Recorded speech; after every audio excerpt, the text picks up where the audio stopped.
Hello friends, welcome to Jharkhand परीक्षा। जैसे CGL में पेपर 3 जो है, तो पेपर 3 में झारखंड का सेक्शन है और झारखंड से 40 से ज़्यादा क्वेश्चंस पूछे जाएंगे। ओके, इसके लिए झारखंड सामान्य अध्ययन के लिए बहुत सारे टॉपिक्स को एक साथ कवर कराया जा रहा है, जैसे कि झारखंड हिस्ट्री। झारखंड हिस्ट्री में हम लोगों ने लास्ट क्लास में क्या पढ़ा था? हम लोगों ने ये पढ़ा था झारखंड का जो क्षेत्रीय राजवंश होता है, झारखंड का क्षेत्रीय राजवंश, रीजनल डायनेस्टी। तो इसमें हम लोगों ने मुंडा राज पढ़ा है, ये खत्म हो गया था। और उसके बाद नागवंश की स्थापना हुई। नागवंश की स्थापना हुई इसमें नागवंश में हम लोगों ने लास्ट क्लास में पढ़ा था फनी मुकुट राय के बारे में। फनी मुकुट राय के बारे में, जो कि पहले शासक थे नागवंश की, जिन्होंने नागवंश की स्थापना की थी। उसके बाद हम लोगों ने पढ़ा प्रताप राय के बारे में। प्रताप राय के बारे में, फनी मुकुट राय जो हैं सुत्याम्बे में अपनी राजधानी बनाते हैं नागवंश राज्य की। और प्रताप राय ये पहले शासक हैं जो कि राजधानी परिवर्तन करते हैं और सुत्याम्बे से राजधानी कहाँ ले जाते हैं? सुत्याम्बे से राजधानी ले जाते हैं चोटिया। ओके, फिर उसके बाद हम लोगों ने पढ़ा मुकुंद राय के बारे में। तीसरे शासक मुकुंद राय के बारे में पढ़ा। मुकुंद राय जिनके समय में नरबलि की प्रथा छोटा नागपुर के क्षेत्र में काफी प्रचलित थी। ओके, उसके बाद हम लोगों ने पढ़ा कंचन राय के बारे में। कंचन राय जिनके समय जो जनी शिकार होता है, जनी शिकार की प्रथा ये शुरू हुई थी। तो इसको मैंने काफी डिटेल में बताया है। ओके, तो ये 4 शासकों के बारे में हम लोगों ने लास्ट क्लास में पढ़ा था। आज जो है, आज हम लोग बाकी के 3-4 शासक कंप्लीट करेंगे। देखिए, झारखंड में नागवंश पढ़ने के लिए काफ़ी समय देना पड़ता है। इससे बहुत सारे क्वेश्चंस पूछे जाते हैं। इसलिए मैंने कहा था स्टार्टिंग में ही, जब क्षेत्रीय राजवंश में पढ़ा रहा था, मैंने कहा था कि 5 से 6 लेक्चर लगेंगे इसे कंप्लीट करने में।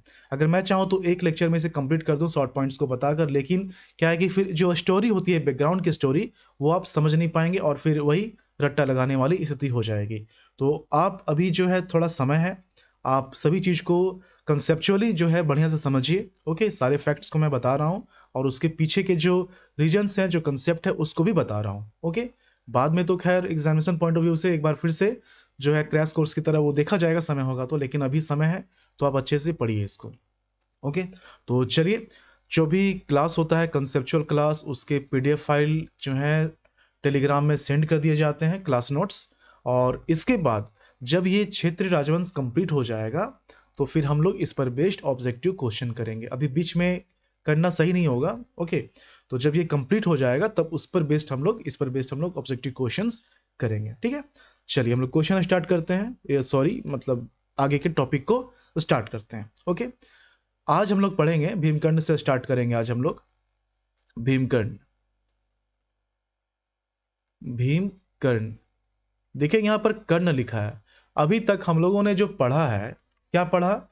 फनी मुकुट राय। देखिए, फनी मुकुट राय, यहाँ पर क्या लगा हुआ है? राय लगा हुआ। उसके बाद हम लोगों ने क्या पढ़ा? उसके बाद हम लोगों ने पढ़ा प्रताप राय, क्या लगा हुआ है? राय लगा हुआ है। फिर हम लोगों ने पढ़ा मुकुंद राय, मुकुंद राय। फिर हम लोगों ने पढ़ा कंचन राय, कंचन राय। देखिए, सब में राय लगा हुआ है, लेकिन यहाँ पर भीमकर्ण जब हम लोग पढ़ते हैं तो कर्ण लगा हुआ है। ऐसा क्यों? तो इनके समय की एक कहानी है, उसको समझिए, क्वेश्चन भी उससे बनता है। भीमकर्ण के जो पिता थे, भीमकर्ण के जो पिता थे, उनका नाम था गंधर्व राय। क्या नाम था? गंधर्व राय, गंधर्व गंधर्व राय। तो देखिए, भीमकर्ण के ठीक पहले जो शासक हैं, उनके पीछे राय लगा हुआ है। मतलब ये पहले शासक हैं नागवंशी के। एक पॉइंट यही बन गया आपका कि पहले शासक हैं नागवंशी के, पहले नागवंशी शासक, पहले नागवंशी शासक जिन्होंने अपने नाम में कर्ण की उपाधि को शामिल किया। ये एक क्वेश्चन बन जाता है यहां से आपका। तो वो कौन है? भीमकर्ण है। इनके पहले जितने भी लोग थे, उनके नाम में एक राय लगा हुआ था। अब ऐसा क्या हो गया कि इन्होंने अपने नाम के पीछे कर्ण लगा लिया? ओके, तो इसे हम लोग समझते हैं। देखिए, जो छोटा नागपुर क्षेत्र का एरिया था, जहां पर नागवंश राज करते थे, जहां पर नागवंश राज करते थे, तो एक समय की बात है जब कलचुरी शासकों ने इस पर आक्रमण किया। कलचुरी शासकों ने इस पर आक्रमण किया। ये कहां से आए थे? ये आए थे त्रिपुरी से। त्रिपुरी कहाँ है? त्रिपुरी है मध्य प्रदेश में। त्रिपुरी जो है ये जबलपुर के पास का इलाका है और ये एमपी में है। तो यहां से कलचुरी शासकों ने इस क्षेत्र में आक्रमण किया। ओके, तो जो कलचुरी शासक थे उसका जो शासक था उसका नाम क्या था? उसका नाम था लक्ष्मीकर्ण। क्या नाम था? उसका नाम था लक्ष्मीकर्ण। ठीक है, तो इन्होंने इस पर आक्रमण किया और उस समय नागवंश के जो राजा थे वो कौन थे? वो थे भीम। ठीक है, भीमकर्ण। कर्ण की उपाधि ये तब लगाते हैं जब ये जो है इनको पराजित करते हैं और पराजित करने के बाद इनके जो शासक हैं लक्ष्मीकर्ण, इनका जो टाइटल है कर्ण, ये अपने नाम में जोड़ लेते हैं, भीमकर्ण। तो इस तरह से भीमकर्ण की उपाधि, भीमकर्ण के नाम में हम लोग कर्ण का नाम देखते हैं। ओके, तो कभी भी क्वेश्चन आए कि भीमकर्ण जो है, भीमकर्ण में कर्ण की उपाधि किससे प्रेरित है, तो आप लिखेंगे कि कलचुरी शासक, मतलब टिक आउट करेंगे, कलचुरी शासक लक्ष्मीकर्ण को पराजित करने के उपलक्ष्य में इन्होंने अपने नाम में कर्ण की उपाधि शामिल की। ओके, यहां से आपका 2-3 क्वेश्चन बन सकता है। ठीक है, ये हो गया आपका पहला पॉइंट। उसके बाद यहां पर क्या है कि भीमकर्ण जो है, देखिए झारखंड में जो नागवंशी शासक हुए, झारखंड में जो नागवंशी शासक हुए, तो इनमें से बहुत से शासक खुद को राजपूत बताते हैं। ओके, खुद ऐसे बहुत से शासक हैं जो जनजाति बताते हैं। तो इसी तरह के अलग अलग टाइटल हम लोगों को देखने को मिलेंगे, जैसे कि राय हो गया, राय के बाद हम लोगों ने देखा कर्ण, अब कुछ समय तक कर्ण चलेगा। ओके, फिर शाह की उपाधि देखने को मिलेगी, सहदेव की उपाधि देखने को मिलेगी जो कि लास्ट था। ओके, लास्ट वाले सभी सहदेव लिखते थे। तो इसमें क्या है कि कुछ लोग राजपूत कहते थे, कुछ लोग जनजाति कहते थे। तो कौन कौन थे वो हम लोग सब धीरे धीरे पढ़ेंगे।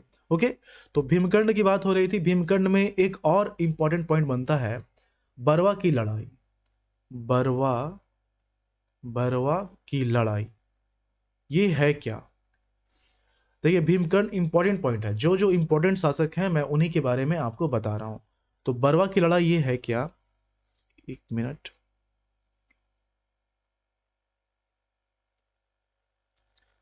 बरवा की लड़ाई क्या है? ये जो है, ये भीमकर्ण जो नागवंशी शासक हैं इनके बीच और रक्सेल शासक जो थे, रक्सेल शासक, इनके बीच युद्ध हुआ था और इसी युद्ध को बरवा की लड़ाई के नाम से जाना जाता है।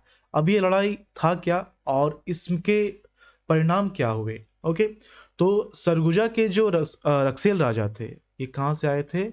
सरगुजा से आए थे। तो सरगुजा के जो रक्सेल राजा थे, ये बहुत से घुड़सवारों और विशाल पैदल सेना के साथ जो है इन्होंने नागवंश के क्षेत्र में आक्रमण किया। ऐसा कहा जाता है कि 12,000 घुड़सवार आए थे। 12,000 घुड़सवार आए थे और काफी संख्या में पैदल सेना थी। तो ये जो है नागवंश के क्षेत्र में आक्रमण करते हैं, लेकिन होता ये है कि भीमकर्ण इन्हें भी पराजित कर देते हैं, रक्सेल के राजा को भी पराजित कर देते हैं। ओके, और जब रक्सेल के राजा को ये पराजित करते हैं, तो जब कोई राजा पराजित होता है तो काफी उन्हें हानि होती है, उनके क्षेत्र जो है छीन लिए जाते हैं। तो इसी तरह का एक उदाहरण देखने को मिलता है कि रक्सेल के जो राजा थे, तो पलामू के क्षेत्र में, एक जगह है जिसको पलामू के टोरी के नाम से जाना जाता है। पलामू के टोरी के नाम से जाना जाता है, लेकिन कुछ इलाका इसका जो है लातेहार में है। तो इसे जो है छीन लिया गया। ओके, जो कि रक्सेल शासक के अंतर्गत था, लेकिन भीमकर्ण ने इसे जो है इस पर अपना कब्जा स्थापित कर लिया। ओके, ये था एक पॉइंट कि बरवा की लड़ाई जो है किससे संबंधित है, तो भीमकर्ण वर्सेस रक्सेल शासक, और इसमें जीत किसकी हुई? भीमकर्ण की हुई। ओके, और इस युद्ध के बाद पलामू के टोरी जो कि लातेहार और पलामू के क्षेत्र में ये पड़ता है, तो इस पर भीमकर्ण ने कब्जा स्थापित कर लिया। ओके, एक पॉइंट ये बन गया। अब यहां पर होता क्या है कि भीमकर्ण जो है ये वासुदेव की एक मूर्ति जो है अपने क्षेत्र में स्थापित करते हैं। वासुदेव की एक मूर्ति जो है अपने क्षेत्र में स्थापित करते हैं। वासुदेव की मूर्ति अपने क्षेत्र में ये स्थापित करते हैं, ठीक है। और ये जो है भीम सागर एक पोंड का निर्माण करते हैं और उसका नाम रखते हैं भीम सागर। तो ये हो गया। अब देखिए, भीमकर्ण दूसरे शासक हैं जो कि राजधानी परिवर्तन करेंगे। हम लोगों ने पहले पढ़ा था फनी मुकुट राय। फनी मुकुट राय के बारे में पढ़ा कि इन्होंने अपनी राजधानी कहाँ बनाई थी? सुतियांबे। सुतियांबे। उसके बाद आते हैं प्रताप राय। कौन आते हैं? प्रताप राय। प्रताप राय जो है अपनी राजधानी कहाँ बनाते हैं? ये बनाते हैं चोटिया में, ठीक है। क्यों बनाते हैं? मैंने बताया था हर चीज का एक रीजन होता है इतिहास में। अगर राजधानी परिवर्तन हो रहा है तो कोई ना कोई कारण होगा। मैंने बताया था कि समुद्रगुप्त की सेना जो है ये झारखंड के क्षेत्र से, छोटा नागपुर के क्षेत्र से साउथ के इलाके में आक्रमण करने जाती थी और इसी बीच उनसे काफी टकराव होता रहा था। तो ये जो है इनकी जो राजधानी थी सुतियांबे, यहाँ पर ये जो है सेफ फील नहीं करते थे और फाइनली इन्होंने राजधानी परिवर्तन किया चोटिया में। उसके बाद तीसरे शासक हैं भीमकर्ण। ये अपनी राजधानी चोटिया से ट्रांसफर करके कहाँ कर देते हैं? ये कर देते हैं खोखरा। ये कहाँ कर देते हैं? खोखरा। क्यों? ऐसी स्थिति आखिर क्या आ जाती है कि इनको राजधानी परिवर्तन करना होता है? देखिए, ये जो है भीमकर्ण, ये जो है भीमकर्ण, ये उस समय के शासक हैं जब भारत पर तुर्कों का आक्रमण हो रहा था। तुर्कों का आक्रमण होना स्टार्ट हो गया था। उस समय के ये शासक हैं और काफी तुर्क यहाँ पर आ भी चुके थे। सल्तनत काल की स्थापना लगभग होने ही वाली थी, ठीक है। अब यहाँ पर क्या है कि तुर्क इस क्षेत्र में तो आए थे, भारत के क्षेत्र में, ओके, और इसके साथ साथ झारखंड के क्षेत्र में भी इनका प्रवेश होने लगा था। अब इनसे इनका जो क्षेत्र था नागपुर, नागवंश का जो क्षेत्र था और इनकी जो राजधानी थी चोटिया, तो इसमें भी अब क्या है, दिक्कत होने लगी थी। तो तुर्कों के आक्रमण के डर से, तुर्क आक्रमणकारियों के डर से इन्होंने जो है अपनी राजधानी परिवर्तित की, ठीक है। देखिए, कोई भी राजा सबसे पहले उनकी जो राजधानी होती है वो सबसे सुरक्षित जगह होना चाहिए, तभी जो है शासन चल पाएगा। अगर राजधानी ही खतरे में है तो शासन जो है कभी भी खत्म हो सकता है। तो इसीलिए सबसे पहले राजधानी परिवर्तन होती है। तो यहां पर चोटिया से ट्रांसफर होता है खोखरा, ओके। तो यहां पर देखिए 3 क्वेश्चन तो ऐसे ही बन गया कि सुतियांबे राजधानी किसने बनाई? तो फनी मुकुट राय ने। फिर चोटिया राजधानी किसने बनाई? प्रताप राय ने। खुखरा राजधानी किसने बनाई? तो भीमकर्ण ने बनाई, ओके। तो ये सारे पॉइंट्स हो गए। तो तुर्क आक्रमणकारियों, मुस्लिम आक्रमणकारियों के कारण जो है इन्होंने अपनी राजधानी का परिवर्तन किया, ओके। उसके बाद हम लोग आगे के पॉइंट देखते हैं। इसके बाद है फेनुकरण राय। इसके बाद है फेनुकरण राय। मैंने जब स्टार्ट किया था नागवंश, मैंने जब नागवंश स्टार्ट किया था तो मैंने आपको बताया था कि किसी किसी बुक में आप देखेंगे कि लिखा हुआ रहता है कि फनी मुकुट राय जो हैं, तो फनी मुकुट राय की हत्या जो है ये बागदेव सिंह करते हैं। बागदेव सिंह, ये बागदेव सिंह वही हैं जो रामगढ़ की स्थापना करते हैं 1368 में। कहाँ ये फनी मुकुट राय 84 ईस्वी और कहाँ ये रामगढ़ की स्थापना 1368, कोई मेल नहीं खाता है। तो एक्चुअली ये फनी मुकुट राय नहीं होते हैं, ये फेनुकरण राय थे। तो क्वेश्चन में कभी आए कि इनमें से किनकी हत्या बागदेव सिंह ने की थी और ऑप्शन में फनी मुकुट राय रहे, तो आप इसे भी टिक कर दीजिएगा। क्योंकि देखिए बुक के साथ साथ क्वेश्चन में भी, जो एग्जामिनेशन में जो क्वेश्चन होता है उसमें भी गलती देखने को मिलेगी आपको, ओके।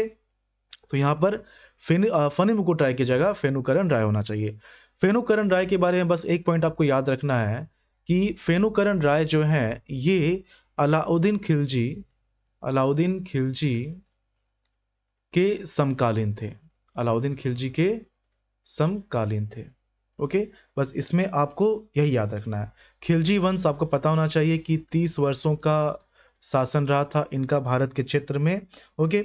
और यहाँ पर क्या है कि जो अलाउद्दीन खिलजी थे तो उनके सेनापति मलिक काफूर, मलिक काफूर, मलिक काफूर, तो ये जो है साउथ के क्षेत्र में आक्रमण करने गए थे, तेलंगाना विजय के लिए गए थे झारखंड के क्षेत्र से होते हुए। ओके, देखिए इतिहास में झारखंड का इंपॉर्टेंस बहुत ज़्यादा इसलिए हो जाता है क्योंकि किसी भी शासक को बंगाल जाना हो, साउथ के क्षेत्र में जाना हो, तो वो झारखंड के क्षेत्र से होते हुए जाता था। ओके, इसीलिए हिस्ट्री को कंसेप्चुअली पढ़ना होगा। ओके, यदि आप रट्टा लगाएंगे तो समझ नहीं पाएंगे। अगर सिर्फ पॉइंट बताना होगा तो ये एक दिन में खत्म हो जाएगा, लेकिन मैं चाहता हूं कि आप डिटेल में समझें, क्योंकि देखिए जो बुक्स अवेलेबल हैं कहीं ना कहीं कुछ ना कुछ गलतियां आपको देखने को मिलेंगी। ओके, तो वही सारे बुक से जो अच्छे अच्छे कंटेंट है मैं आपको यहाँ पर ला कर दे रहा हूँ, जो एग्जामिनेशन पॉइंट ऑफ व्यू से इंपॉर्टेंट है। Okay, with concept. कंसेप्ट काफी जरूरी होता है किसी फैक्ट्स को याद करने के लिए। तो ये हो गया फेनुकरण राय, जो कि खिलजी, अलाउद्दीन खिलजी के समकालीन है। और इनका एक याद रखना है कि मलिक काफूर, जो कि इनके सेनापति थे अलाउद्दीन खिलजी के, ये झारखंड के क्षेत्र से होते हुए तेलंगाना विजय के लिए दक्षिण के क्षेत्र में गए थे। ओके, उसके बाद है शिवदासकरण। उसके बाद है शिवदासकरण। शिवदासकरण, ओके, शिवदासकरण। तो शिवदासकरण के बारे में एक मिनट। तो शिवदासकर्ण के बारे में बता रहा हूं कि शिवदासकर्ण, और यहां पर एक और नाम आपको रखना है, टिहलीकरण। ठीक है, टिहलीकरण। देखिए पढ़ाऊंगा मैं आपको शिवदासकर्ण के बारे में, लेकिन टिहलीकरण साथ में मैंने इसलिए बताया कि ये दोनों जो हैं ये तुगलक के समकालीन थे। तुगलक के समकालीन थे। ओके, ये दोनों शासक जो है नागवंश के, ये तुगलक के समकालीन थे। ओके, टिहरीकरण जो है ये फिरोज शाह तुगलक के समकालीन थे। ओके, और फिर उनके जो उत्तराधिकारी हुए वो बाकी के तुगलक के शासकों के समकालीन हुए। तो यहाँ पर शिवदासकर्ण के बारे में बात हो रही है। तो शिवदासकर्ण में क्या है, एक दो पॉइंट याद रखना आपको, इसमें ज्यादा पॉइंट नहीं बनता है शिवदासकर्ण के बारे में। इसमें इसके बारे में, शिवदासकर्ण के बारे में बताया जा रहा है। यहाँ पर गुमला के क्षेत्र में, गुमला के क्षेत्र में इन्होंने हापा मुनि, हापा मुनि, हापा मुनि मंदिर, मंदिर की स्थापना की। किसने? शिवदासकर्ण ने स्थापना की। लेकिन कहीं कहीं जो है गुमला ना देके लिखा दिया जाएगा घाघरा, तो कंफ्यूज नहीं करना है। गुमला में घाघरा जो है, घाघरा में इन्होंने हापा मुनि मंदिर की स्थापना की। ओके, ये जो डेट है 1401 ईस्वी बताया जाता है। देखिए आपने ध्यान दिया होगा, मैं स्टार्टिंग से पढ़ा रहा हूं लेकिन मैं डेट काफी कम मेंशन कर रहा हूं, क्योंकि देखिए डेट में थोड़े विवाद हैं झारखंड की हिस्ट्री को लेकर। ओके, तो इसलिए डेट नहीं पूछा जाता है। जहां पर डेट पूछा जाएगा मैं आपको वो बता दूंगा। ओके, जैसे कि ये पूछा जा सकता है 1401 में इसकी स्थापना हुई थी। और ये जो है किस धर्म से संबंधित है, कौन से भगवान की प्रतिमा यहाँ पर है? यहाँ पर जो है विष्णु भगवान की प्रतिमा स्थापित की गई है। ओके, और ये जो विष्णु भगवान की प्रतिमा है यहाँ पर जो स्थापित किया गया था, तो ये जो शिवदासकर्ण है इन्हीं के द्वारा किया गया था। लेकिन जो ब्राह्मण जिनके हाथों से इनकी स्थापना हुई थी, मतलब ये प्रतिमा स्थापित की गई थी, उस ब्राह्मण का नाम क्या है? वो है सियानाथ, सियानाथ देव। ओके, ये जो है मराठा ब्राह्मण है, और इन्हीं से जो है इन्होंने, आप कह सकते हैं कि इस प्रतिमा को स्थापित करवाया। सियानाथ देव मराठा ब्राह्मण है। ओके, शिवदासकर्ण के बारे में बस यही एक पॉइंट बनता है। उसके बाद आते हैं, उसके बाद आता है उदयकर्ण। उदयकर्ण, देखिए बहुत सारे शासक हैं। जिस तरह से हम लोग भारत में मुगल शासक पढ़ते हैं, सल्तनत काल के शासकों को पढ़ते हैं, उसी तरह से हम लोगों को नागवंश पढ़ना होता है। उदयकर्ण, देखिए कर्ण हो गया या फिर करण हो गया, तो ये सेम ही होता है। बहुत जगह कर्ण लिखा रहता है, बहुत जगह करण लिखा रहता है। ओके, तो उदयकर्ण उदयकरण जो है, यहाँ पर बस ये याद रखना है कि सैयद, सैयद वंश के समकालीन ये राजा थे उदयकर्ण। ओके, तो ये तीन शासक हो गए। अब इसके बाद जो है लोधी शासक आता है, मतलब लोधी वंश आता है भारत में। और लोधी वंश में, लोधी वंश में जो शासक हुए वो कौन कौन हुए? वो हुए पृथ्वीकरण राय, उसके बाद प्रताप राय, प्रतापकरण, सॉरी प्रताप राय तो फने मुकुट राय के बाद आते हैं ना। और वो पहले शासक हैं जो कि राजधानी परिवर्तन करते हैं। कहाँ से कहाँ करते हैं? सुतियांबे से चोटिया करते हैं। ये प्रतापकरण है। ओके, उसके बाद आते हैं छत्रकरण और फिर इनके बाद आते हैं विराटकरण और फिर इनके बाद आते हैं सिंधुकरण। तो ये 5 शासक हैं लोधी वंश के। ओके, और फिर यहाँ पर जो है हम लोग किन किन किन के बारे में पढ़ेंगे ये देख लीजिए। देखिए, सबके बारे में पढ़ना जरूरी नहीं है, लेकिन समकालीन में आपको बता दे रहा हूँ कि हो सके आप कभी कंपेयर करने दे दिया जाए कि इनमें से कौन कौन लोधी वंश के समकालीन है, सैयद वंश के समकालीन है, इसलिए मैं बता दे रहा हूँ। और देखिए, जहां तक याद करने की बात है, मैंने कहा है आप कंसेप्ट वाले क्लास को देखिए, उसके बाद जो ऑब्जेक्टिव क्वेश्चन कराए जाते हैं उसको आप देखिए। इन दोनों को देखने के बाद मैं इतनी बार रिपीट करूंगा कि क्वेश्चन आपको याद हो जाएगा। ओके, अलग से आपको रिवीजन करने की जरूरत ही नहीं होगी। तो यहाँ पर मैं आपको पढ़ाऊंगा प्रतापकर्ण के बारे में, उसके बाद मैं पढ़ाऊंगा आपको छत्रकर्ण के बारे में। ओके, तो ये 2 राजाओं के बारे में पढ़ाऊंगा। और फिर उसके बाद हम लोग पढ़ेंगे भूपति राय के बारे में, जिनको वैरीसाल के नाम से जाना जाता है। और फिर ये जो है 2-3 लेक्चर और लगेगा, 2-3 लेक्चर में नागवंश खत्म हो जाएगा। उनके बाद फिर मधुकर्ण शाह पढ़ेंगे, किस तरह से मुगल शासक आते हैं, अकबर के सेनापति मधुकर्ण शाह से जो है टैक्स वसूलना स्टार्ट कर देते हैं। फिर इसके बाद हम लोग पढ़ेंगे किस तरह से नागवंश के क्षेत्र में हीरा पाया जाता था, और हीरा के कारण दुर्जनशाल काफी फेमस हुए थे, और दुर्जनशाल को जहांगीर जो है कैद करवा लेता है, ग्वालियर के जिले में 12 साल तक रखता है। तो ये सारी चीजों को हम लोग कंसेप्ट के साथ विद फैक्ट्स सभी चीज को जो है पढ़ेंगे, कंप्लीट करेंगे। ओके, तो हम लोग इतना ही रहने देते हैं आज, क्योंकि डिटेल काफ़ी ज़्यादा था इसमें। इसी तरह से धीरे हम लोग आगे बढ़ते चले जाएंगे, और बाकी के जो टॉपिक्स कवर किए जा रहे हैं झारखंड में, उसे आप पढ़िए। झारखंड की योजनाओं को पढ़ाया जा रहा है। झारखंड जो अभी तक एग्जाम्स हुए हैं जैसे जेपीएससी के, तो उनसे लगभग 1000 क्वेश्चनों का संग्रह जो है वो चलाया जा रहा है विद डिटेल्ड एक्सप्लेनेशन। काफ़ी ज़्यादा वो इंपॉर्टेंट है, उसको आप जरूर देखिए। तो चलिए मिलते हैं झारखंड के अगली वीडियो में। धन्यवाद।